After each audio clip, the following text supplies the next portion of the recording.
যদি কেউ প্রথম রাকাতে ভুলবশত বা ইচ্ছাকৃত সূরা ফাতিহার পর সূরা নাস পড়ে ফেলে, তাহলে দ্বিতীয় রাকাতে তিনি কি করবেন? বিরাট জটিল প্রশ্ন। প্রথম রাকাতে সূরা নাস পড়ে ফেলছেন, সূরা নাসের পরে সূরাটার নাম কি? পরে কোন সূরা আছে আর নাই? তো শেষ রাকাতে, প্রথম রাকাতেই যদি কুল আউযু বিরাব্বিন নাস পড়েন, তাহলে দ্বিতীয় রাকাতে এর পরে আর সূরা নাই, দ্বিতীয় নাসে কোন দিক যাবে?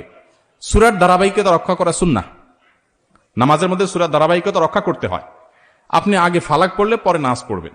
এখন নাসে যদি আগে পড়ে ফেলেন, তো পরে তো আর কিছু নাই, কি করবেন? এর উত্তর হলো দ্বিতীয় রাকাতে আবারও সূরা নাস পড়বেন, এবং এর কারণে আপনার কোনো গুনাহ হবে না, যেহেতু আপনার অনিচ্ছাকৃত হয়ে গেছে। কিন্তু ইচ্ছাকৃতভাবে যদি এই কাজ করেন তাহলে মাকরুহ হবে। তাও নামাজ হয়ে যাবে, নামাজটা ত্রুটিপূর্ণ হবে, নামাজটা একটা ত্রুটিযুক্ত হয়ে গেল, মাকরুহ হয়ে গেল। অতএব যদি কেউ প্রথম রাকাতে কোনো কারণে সূরা নাস পড়ে ফেলেন, দ্বিতীয় রাকাতে আবার তিনি সূরা নাস পড়বেন। যদি সূরা নাস না পড়ে এদিককার কোন সূরা পড়েন, সূরা ফালাক বা অন্য কোনটা, তাতেও নামাজ হয়ে যাবে, নামাজ হবে না, ব্যাপারটা সেরকম না। কিন্তু ধারাবাহিকতা মেইনটেইন করে নামাজ পড়াটা উচিত এবং কর্তব্য, সুন্নাহ, সেটা লক্ষ্য করে করতে হবে। ইচ্ছার বাইরে হয়ে গেছে, অজান্তে হয়ে গেছে, সেটা ভিন্ন বিষয়।